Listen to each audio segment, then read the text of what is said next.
Hey Cal fans, and welcome to California Golden Blogs. In this week's football film study, we're looking at how our defense was able to shut down the vaunted air raid offense of the Washington State Cougars.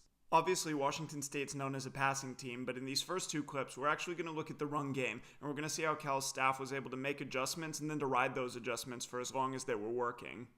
On this play, we see one of Washington State's favored blocking schemes, where this center is going to come down on the defensive tackle to his left, the right guard is going to kick out the other defensive tackle, and then the left guard is going to pull through that hole and lead up to the middle linebacker. When you first look at this formation, you might think that the problem is that Cal's only playing with a 5-man box. Washington State has 5 offensive linemen, and Cal's only matching them with these 4 defensive linemen and a middle linebacker, and so Washington State's going to be able to get everyone blocked. In this case, appearances are deceiving, though, because Cal's actually blitzing Devontae Downs off the edge, so they've got 6 people in the run fit, and they should be able to outnumber Washington State's blockers. Bringing our 6th run defender off the edge like this, though, is precisely the problem, and as we run the play forward, we can see that we end up with 3 defenders outside of the tackles, and only 3 of our 6 run defenders between the tackles, and this is what lets us be outnumbered up the middle here, and gives Washington State this big gain in the run game. On this play, Washington State's using the exact same blocking scheme. They're going to use their center to block one defensive lineman, they're going to use their left guard to kick out the other, and then they're going to pull their right guard through that hole to block a linebacker. On this play, just like the last one, Cal's got 6 run defenders, and they're blitzing a linebacker. But the difference here is that now we're blitzing a linebacker from the middle of the formation. And so this means that instead of having 3 of our 6 defenders getting stuck outside of the tackles, 4 of our 6 defenders are going to be in the middle of the formation, and that's going to leave a linebacker free to make the tackle for no gain. A hallmark of a good defensive call is that it's good against multiple things that the offense likes to do, and here we can see how the exact same middle blitz is as effective against the pass as it was against those run plays.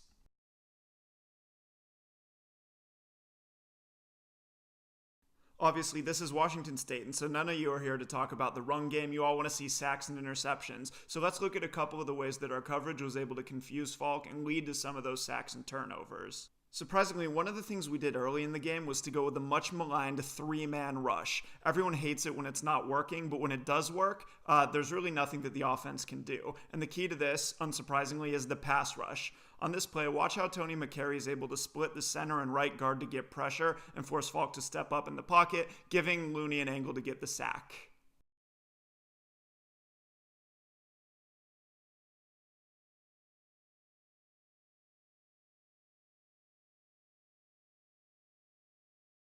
A little later in the quarter, we go with a 3-man rush again, and our 8 coverage defenders force Falk to take forever to make a decision, giving our defensive end time to come around the edge for the sack.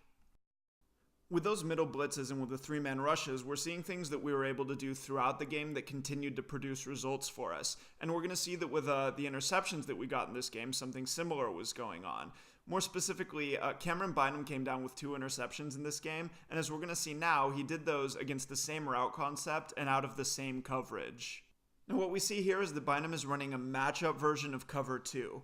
When most of us think about zone coverages, we probably think about spot drop zones, where defenders drop to an area on the field, read the quarterback's eyes, and break on the ball once it's thrown. But in a matchup zone coverage, defenders, instead of covering specific areas, are going to be taught to cover specific receivers if and only if they run specific routes. And so what Bynum's doing on this play is he's lining up over the outside receiver, and he's going to run deep with him until this slot receiver runs an outside route. So Bynum's running with the outside receiver unless the slot guy runs to the outside, in which case Bynum's going to come off of his receiver and cover that outside breaking route instead. So what's happening here is that Falk's seeing Bynum running deep with the outside receiver, and he sees that the guy in the slot has outside leverage on his defender, and so he thinks he's got that easy throw to the outside, at which point Bynum comes off of his guy and gets the pick.